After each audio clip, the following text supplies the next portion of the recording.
آج لوگوں کے اگر ایمان کمزور ہیں اس کی وجہ یہی ہے کہ لوگوں کی مجلسیں لگی ہوتی ہیں اور وہ کہہ رہے ہوتے ہیں فلاں وہ بندہ بھی غلط، فلاں وہ بندہ بھی غلط، فلاں وہ بندہ بھی غلط۔ بھائی جب آپ خود غلط ہو تو تمہیں یاد بھی غلط لوگوں کے تذکرے ہیں، ایسے ہے کہ نہیں؟ اگر آپ صحیح ہوتے تو آپ کو صحیح لوگوں کے تذکرے ملتے، آپ نے یاد غلط لوگوں کے تذکرے کیے ہیں اس لیے کہ آپ خود غلط تھے۔ بہرحال اللہ جل شانہ فرماتے ہیں ایسے ایمان والوں کے تذکرے کرو، ان کا ذکر کرو۔ اور یہ عورت سب کچھ جو ہے قربان کرنے کے لیے تیار ہے لیکن ایمان چھوڑنے کے لیے تیار نہیں۔ فرعون نے عورت کو جھکانے کے لیے کہ میں اسے جھکاؤں، سزا تو عورت کو دینی تھی لیکن عورت کو جھکانے کے لیے سب سے پہلے اس نے اس کے معصوم بچے کو پکڑا۔ یہ دودھ پیتے ہوئے سال ڈیڑھ کے بچے کو پکڑا اور آگ میں ڈالا اور ماں کا کلیجہ منہ کو آیا۔ کون برداشت؟ ماں ایک کانٹا اپنی اولاد کے پاؤں میں برداشت نہیں کر سکتی اور اس کے سامنے اس کے بچے کو تیل میں ڈالا جا رہا ہو اور اس کی ایک ہاں کرنے پر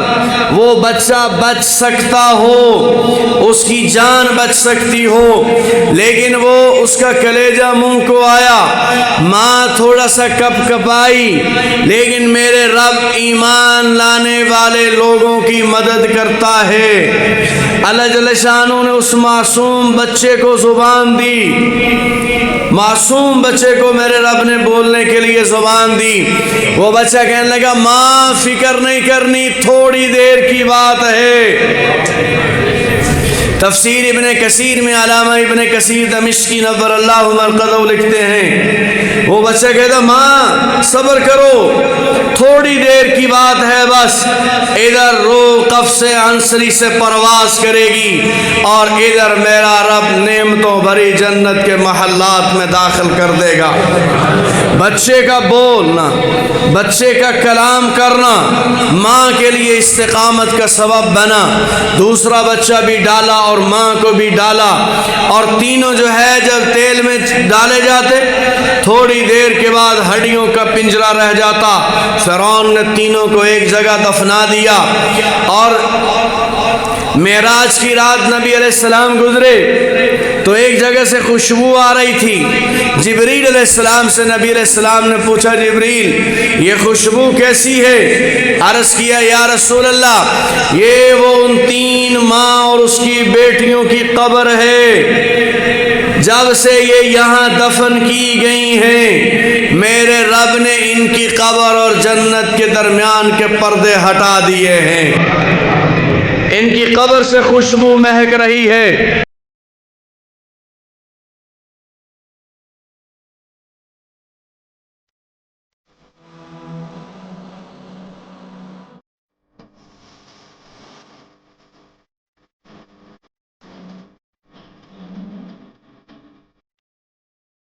اللہ جل شانہ نے چار عورتوں کی مثال بیان فرمائی۔ وہ دو چونکہ مرد مضبوط ہے، طاقتور ہے، عورت صنف نازک ہے، تو اللہ جل شانہ نے مثال میں مرد کی مثال بیان نہیں فرمائی بلکہ اللہ جل شانہ نے عورت کی مثال بیان فرمائی ہے۔ چار عورتوں کا تذکرہ کیا ہے کہ دو عورتیں جن کے پاس جنت کے بہت زیادہ مواقع تھے، وقت کے نبی کے نکاح میں تھیں اور اللہ جل شانہ نے ان کے لیے جنت کو بہت آسان بنا دیا تھا کہ دنیاوی اعتبار سے کوئی رکاوٹ نہیں تھی، ہر قسم کے اسباب مہیا تھے ان کے نیک اعمال کرنے کے لیے، لیکن پھر بھی انہوں نے نافرمانی کی اور اپنے خامد کے ساتھ انہوں نے خیانت کی۔ تو اللہ جل شانہ فرماتے ہیں کہ وہ دونوں عورتیں ناکام ہو گئیں، ایک حضرت نوح علیہ السلام کی بیوی اور دوسری حضرت لوط علیہ السلام کی بیوی۔ یہ دونوں عورتوں کا تذکرہ گزشتہ بیان میں بھی میں نے عرض کیا تھا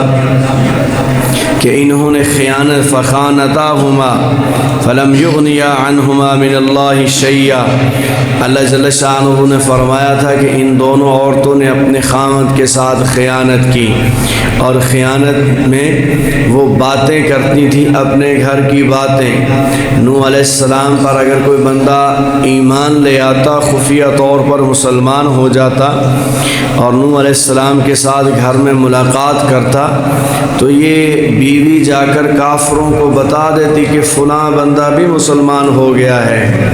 اور وہ کافر اس کو نقصان پہنچاتے۔ اور دوسرا، یہ اپنے رشتہ داروں کے پاس جا کر یہ خاتون کہا کرتی تھی کہ میرا خاوند جو ہے وہ مجنون ہے، دیوانہ ہے، پاگل ہے، اس طرح کے جملے بولنے۔ تو میں نے اس سے عرض کیا تھا کہ خواتین کے لیے ضروری ہے کہ وہ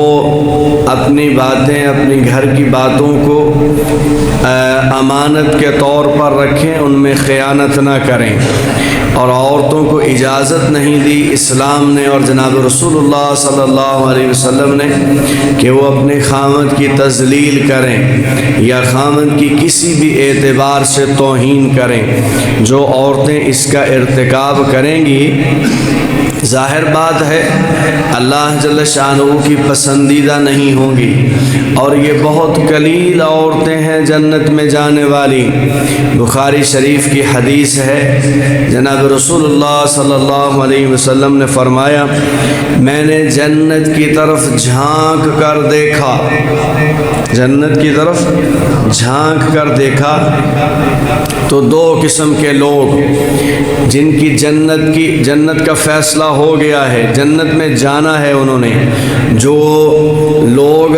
جن کے لیے جہنم ہے وہ تو نکال دیے گئے، جہنم میں وہ داخل کر دیے گئے، جو جنت میں جانے والے ہیں ان لوگوں کی بات ہو رہی ہے۔ تو نبی علیہ السلام نے فرمایا، میں نے جنت کی طرف جھانک کر دیکھا، غریب لوگ جنت میں داخل ہو گئے تھے، اور کثیر تعداد جنت میں غریب لوگوں کی تھی، اور مالدار لوگوں کو جنت کے دروازے پر روکا ہوا تھا۔ پھر آپ علیہ السلام نے فرمایا، میں نے جہنم کی طرف جھانک کر دیکھا تو جہنم میں کثرت کے ساتھ عورتیں تھیں، ان کی کثرت ہے چونکہ ان میں نافرمانی زیادہ ہے، ان میں سرکشی زیادہ ہے،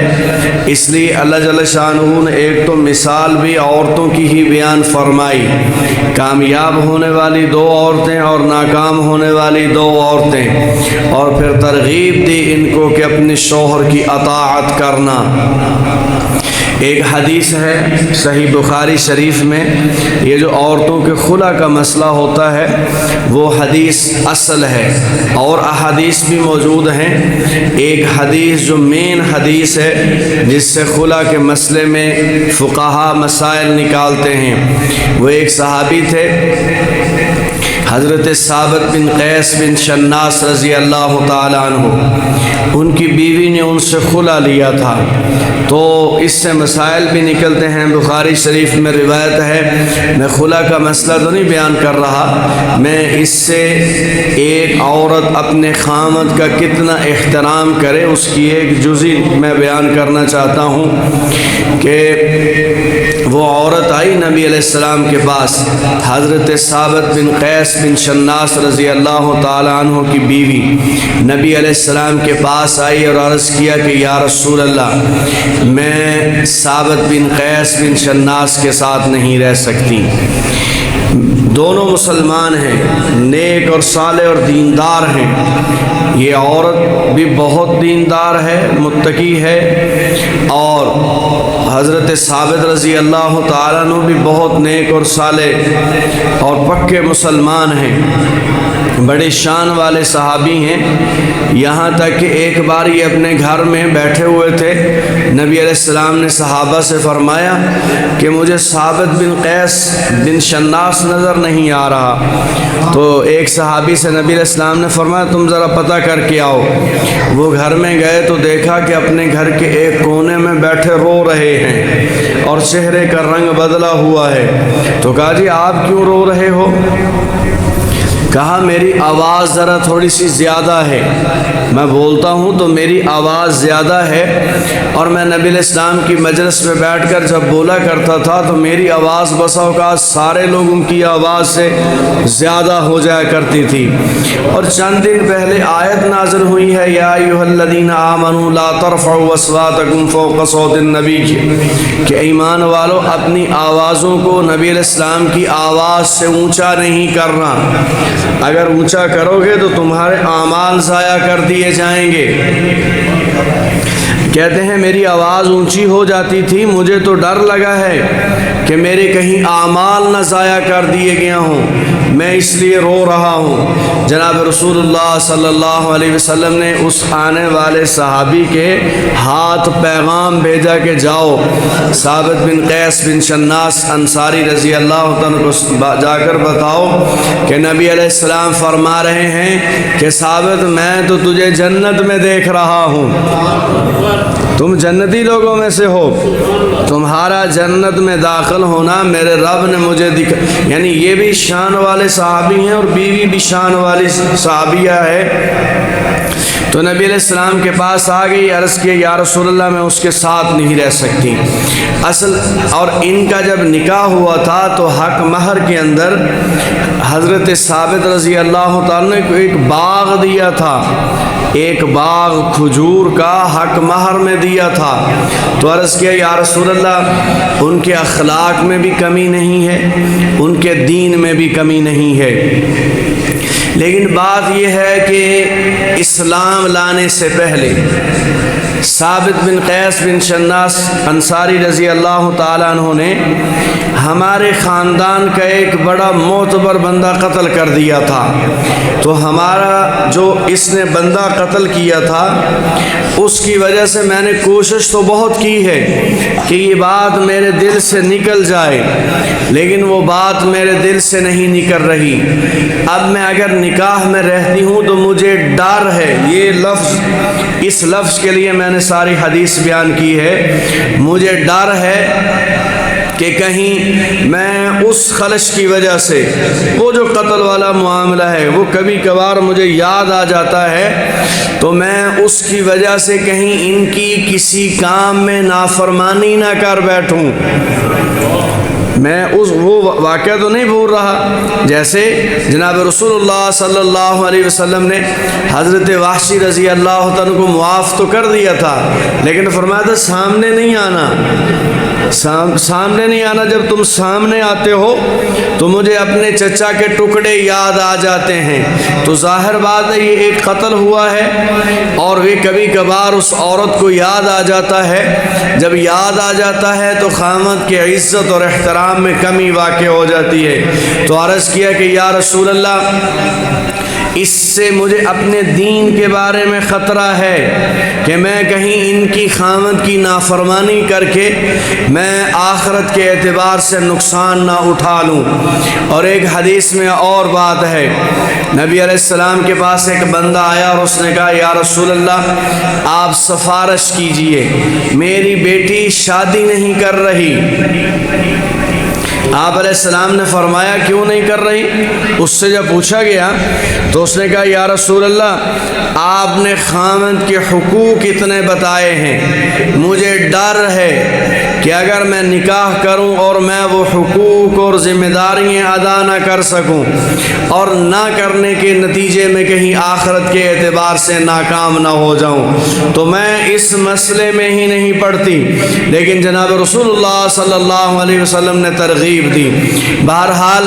اللہ جل شانہ نے دو ناکام ہونے والی عورتوں کا تذکرہ کیا۔ پہلے کہ وہ عورتیں اپنے خامد کے ساتھ خیانت کرتی ہیں کہ گھر کی باتیں اٹھاتی ہیں اور باہر جا کر بتاتی ہیں۔ نوح علیہ السلام کی بیوی خیانت کرتے ہوئے اگر کوئی بندہ مسلمان ہو جاتا خفیہ طور پر کافروں کو جا کر بتا دیتی کہ فلاں بندے نے بھی کلمہ پڑھ لیا ہے، اور اسی طریقے کے ساتھ لوگوں کے ساتھ سامنے جا کر کہتی کہ میرا خامد مجنون ہے، دیوانہ ہے، پاگل ہے، ٹھٹھا اور مذاق کرتی، وہ عورتیں جو اپنے والدین کے گھر میں جا کر یا دیگر رشتہ داروں کے گھروں میں جا کر اپنے خامد کا مذاق اڑاتی ہیں، ان کی نسبت جو ہے وہ نوح علیہ السلام کی اس بیوی کے ساتھ ہو جاتی ہے جو ناکام ہو گئی ہے۔ لوط علیہ السلام کی بیوی بھی ایسے ہی کرتی، گھر کی باتیں باہر جا کر بتاتی۔ نہ اللہ رسول پر ایمان لے کر آئیں یہ دونوں عورتیں، نہ ہی ان کی تعلیمات کو مانا، نہ ہی اخلاق کے درجے میں ان کی باتوں اور گھر کی باتوں کو راز رکھا۔ اللہ جل شانہ فرماتے ہیں کہ یہ دونوں جہنم میں جائیں گی،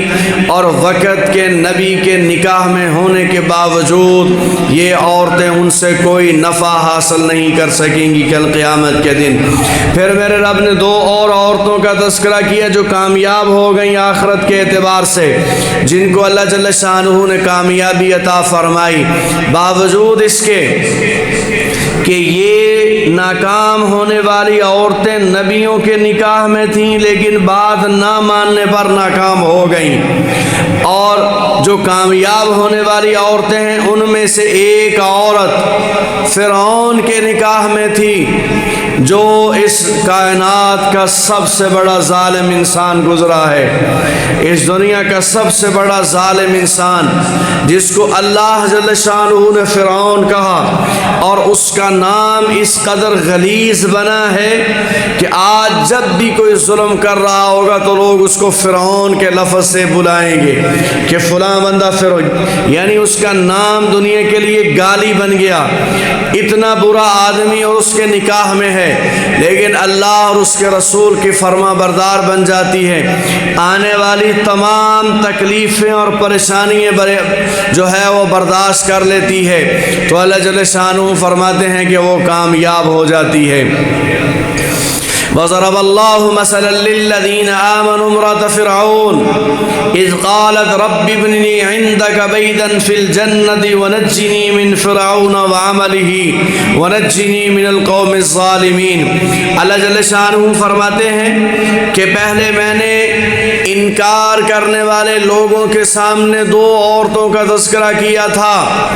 اب ایمان لانے والے لوگوں کے سامنے میں دو عورتوں کا تذکرہ کرتا ہوں۔ ایک عورت اللہ فرماتے فرعون کی بیوی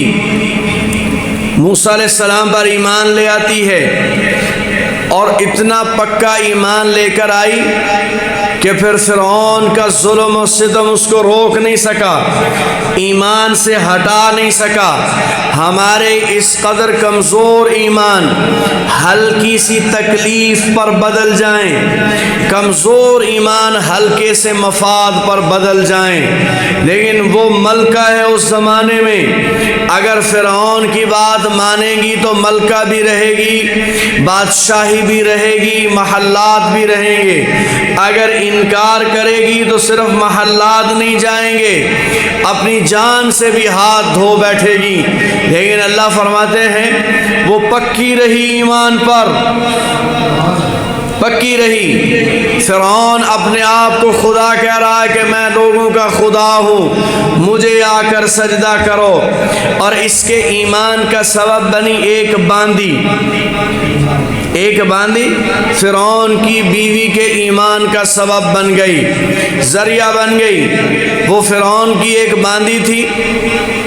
فرعون کی کسی بیٹی کے سر میں وہ کنگا کر رہی تھی، تو وہ کنگھی ہاتھ سے گر گئی، اس نے بسم اللہ پڑھ کر اٹھائی تو کہنے لگی اس کی بیٹی فرعون کی کہ میرے باپ کے علاوہ بھی تو کسی کو رب مانتی ہے؟ کہا میں تیرے باپ کو رب نہیں مانتی، تیرا باپ بھی بندہ ہے، جیسے عام بندے ہیں وہ بھی بندہ ہی ہے، میں رب اس کو مانتی ہوں جو ساری کائنات کا نظام چلانے والا ہے اور تنہا چلانے والا ہے، میں موسیٰ اور ہارون علیہ السلام کے رب کو رب مانتی ہوں۔ کہا اتنی جرت ہمارے محل میں رہتی ہو،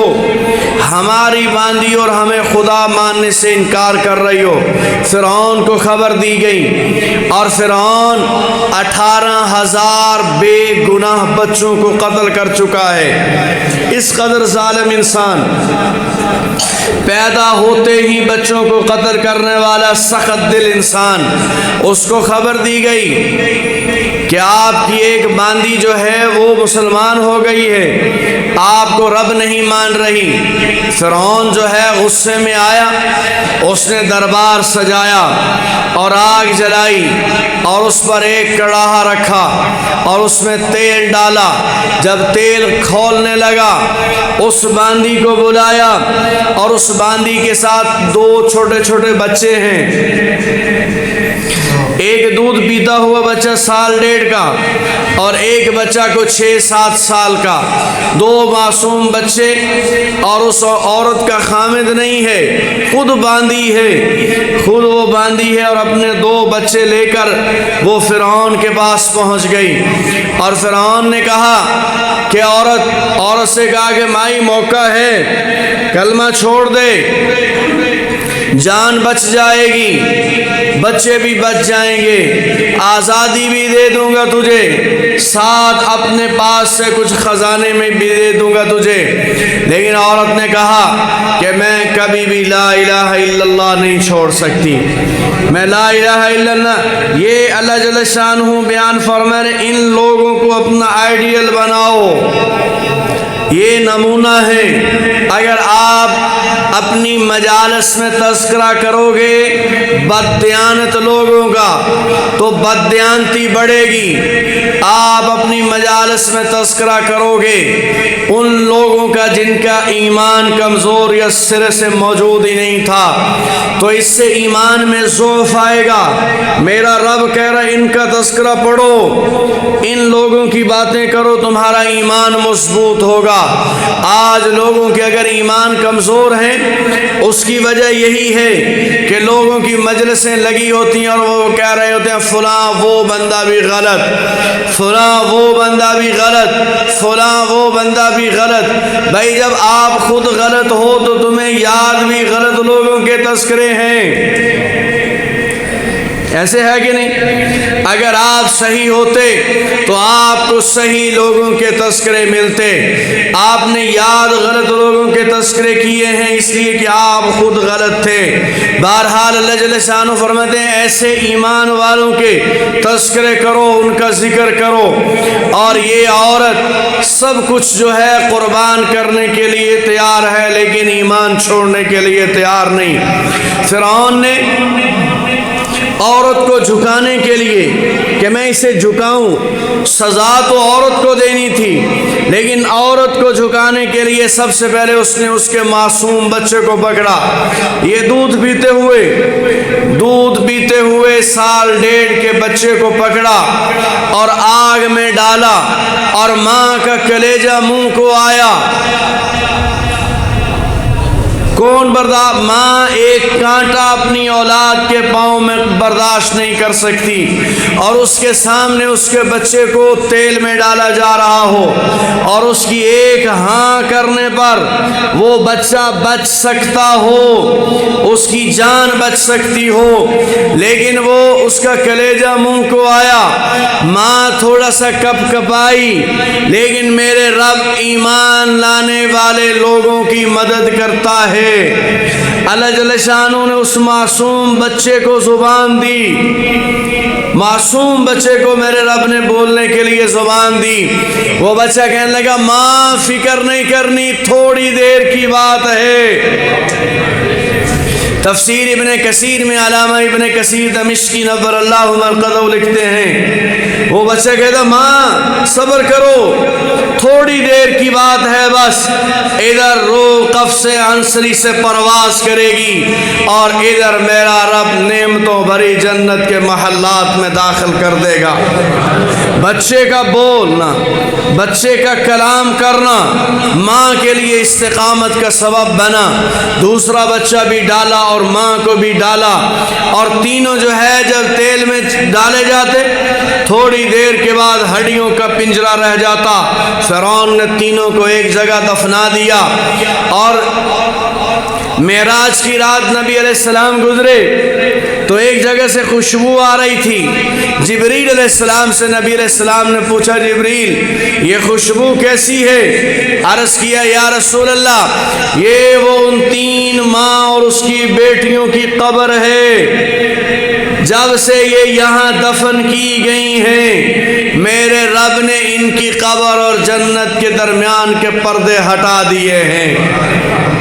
ان کی قبر سے خوشبو مہک رہی ہے۔ تو یہ جب جان کی بازی ہار گئی لیکن ایمان کی بازی یہ خاتون جیت گئی، تو فرعون کی بیوی جو محلات میں رہتی ہے، فرعون کے مظالم میں برابر کی شریک ہے، اللہ جل شانہ نے اس کے دل میں آخرت کا خوف پیدا کر دیا، آخرت کا ڈر پیدا کر دیا، اور یہ کلمہ پڑھ کر مسلمان ہو جاتی ہے۔ فرعون کو خبر دی گئی کہ باہر تم موسیٰ علیہ السلام سے لڑ رہے ہو، تمہارے گھر میں اسلام داخل ہو گیا ہے، تیری بیوی مسلمان ہو گئی ہے۔ تو پہلے اس نے سمجھایا، پھر چھوٹی چھوٹی سزائیں دیں، پھر آخر میں بڑی سزا دینے کا فیصلہ کیا۔ چھوٹی چھوٹی سزائیں دی، کبھی کمرے میں بند کر کے سانپ چھوڑ دیتا، اس طرح کی چھوٹی سزائیں، لیکن پھر بڑی سزا دینے کا فیصلہ کیا۔ اور قرآن کہتا ہے یہ جو فرعون ہے یہ میخوں والا ہے، جب کسی کو سزا دینے لگتا تو لوہے کے کیل زمین پر لٹاتا اس بندے کو،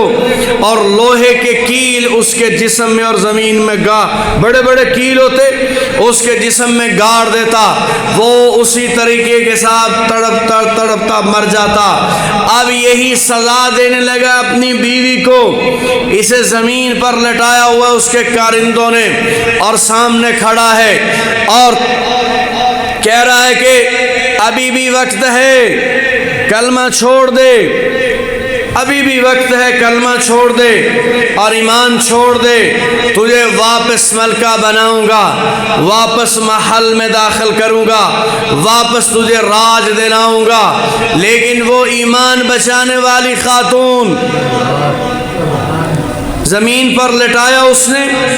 اور اس کے جسم میں کیل گاڑنے شروع کیے، اور قرآن کہتا ہے وَضَرَبَ اللَّهُ مَثَلًا لِّلَّذِينَ آمَنُوا امْرَأَتَ فِرْعَوْنَ إِذْ قَالَتْ رَبِّ ابْنِ لِي عِندَكَ بَيْتًا فِي الْجَنَّةِ، یہ اس حال میں دعا کر رہی ہے، کیل گاڑے جا رہے ہیں جسم میں، بات کرنی آسان ہے لیکن ایسی زندگی سے گزرنا مشکل، ایسے لمحے سے گزرنا مشکل،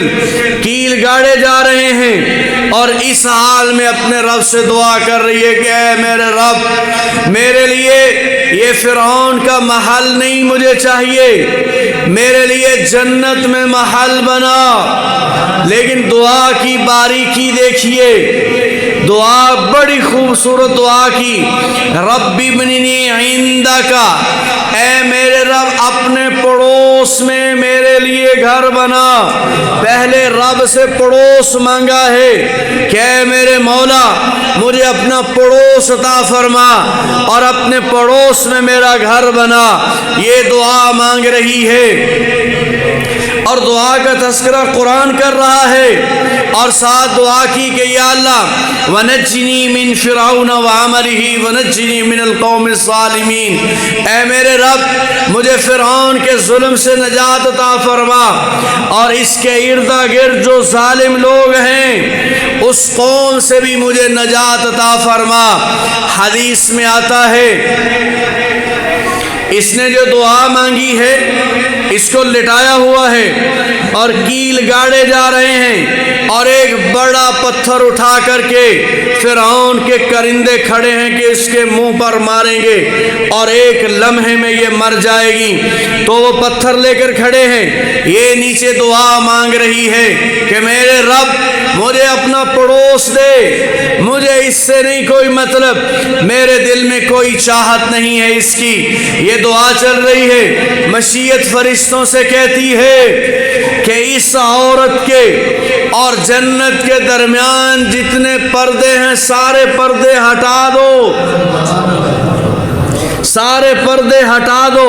یہ ایمان، جیسے نبی علیہ السلام نے فرمایا لوگوں بہت کم لوگ اور بہت کم عورتیں کامیاب ہو کر گئی ہیں، زیادہ عورتیں ناکام گئی ہیں، ان کی زندگیاں گزر رہی ہیں ایسے ہی لمحات میں،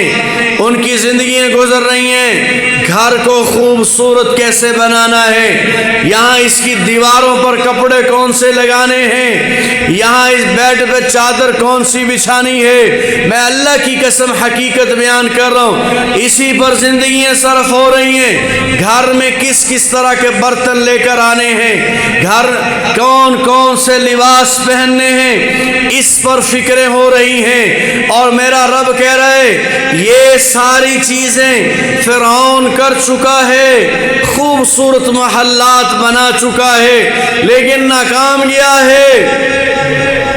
نمرود خوبصورت محلات بنا چکا ہے لیکن ناکام گیا ہے۔ کامیابی والے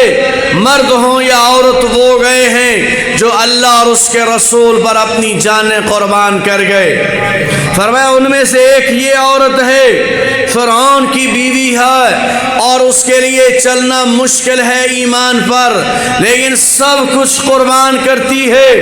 یہ زمین پر اس کو لٹایا ہے، جسم میں کیل گاڑے ہوئے ہیں، پتھر اٹھا کر کے قریب کھڑے ہیں کہ اب بھی چھوڑ دو، لیکن یہ نہیں چھوڑ رہی کلمہ، دعا کر رہی ہے میرے رب مجھے جنت میں پڑوس دے، جنت میں مجھے محل دے، اور اپنا پڑوس عطا کر۔ اور حدیث میں آتا ہے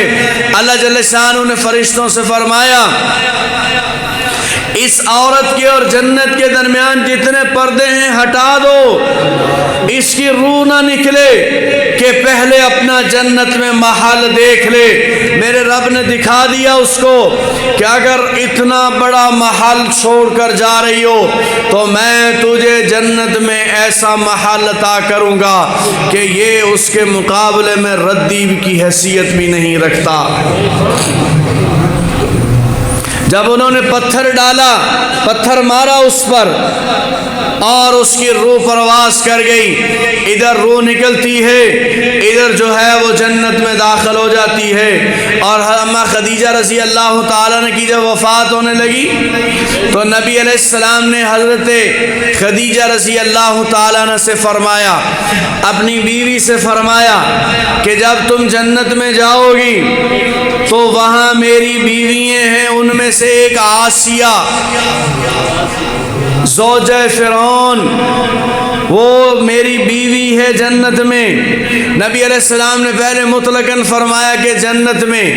میری اور بھی بیویاں ہیں، آپ نے ان کو سلام کہنا ہے میرا جا کر۔ تو اماں خدیجہ رضی اللہ تعالیٰ نے عرض کی یا رسول اللہ جہاں تک میں جانتی ہوں آپ کا صرف میرے ساتھ ہی نکاح ہوا ہے،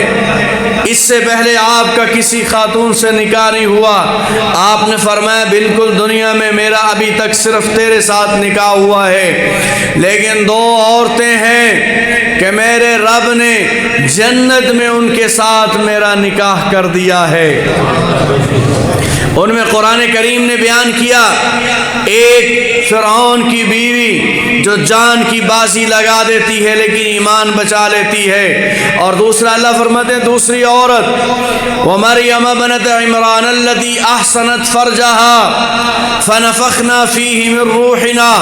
وَصَدَّقَتْ بِكَلِمَاتِ رَبِّهَا وَكُتُبِهِ وَكَانَتْ مِنَ الْقَانِتِينَ۔ یہ چار عورتوں میں دو ناکام ہونے والی اور دو کامیاب ہونے والی، اور دو کامیاب ہونے والوں میں اللہ فرماتے ہیں ایک مریم بنت عمران ہے، عیسیٰ علیہ السلام کی والدہ ہے، جس کا تذکرہ یہ جو اتنی شان والی عورت ہے،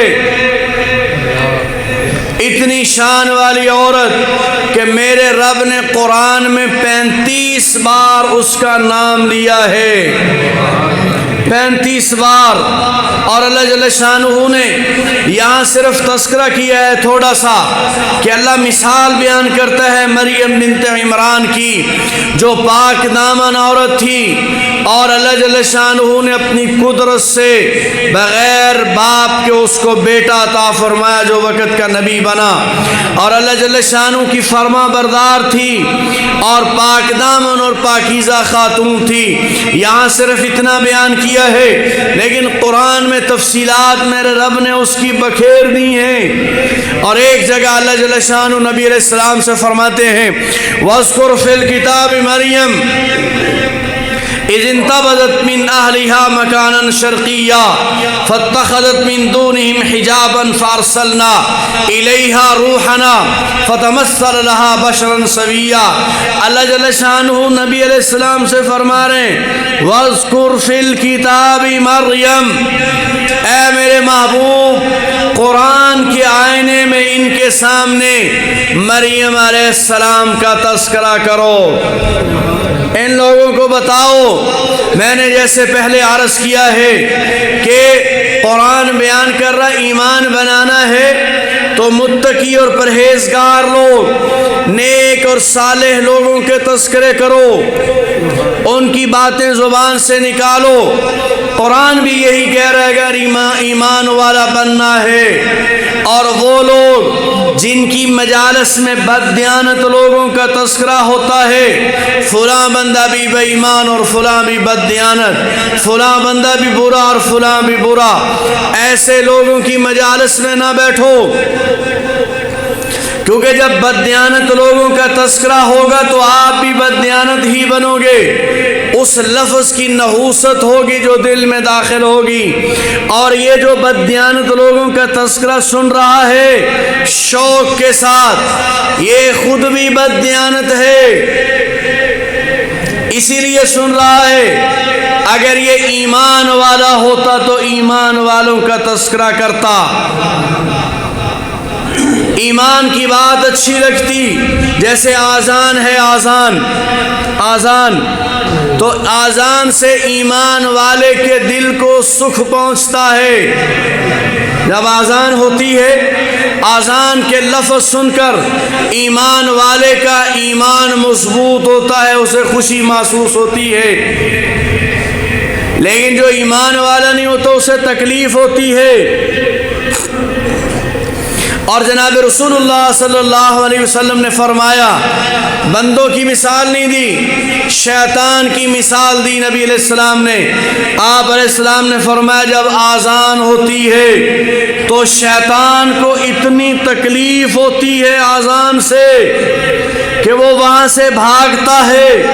کہ یہ آذان کی آواز اس کے کانوں سے نہ ٹکرائے، وہ دوڑتا ہے۔ اور آپ اندازہ لگائیں جب ہر سمت سے آذان کی آوازیں گونج رہی ہوں گی تو کتنی تکلیف ہو رہی ہوگی اس کو۔ اور گزشتہ دنوں ایک خاتون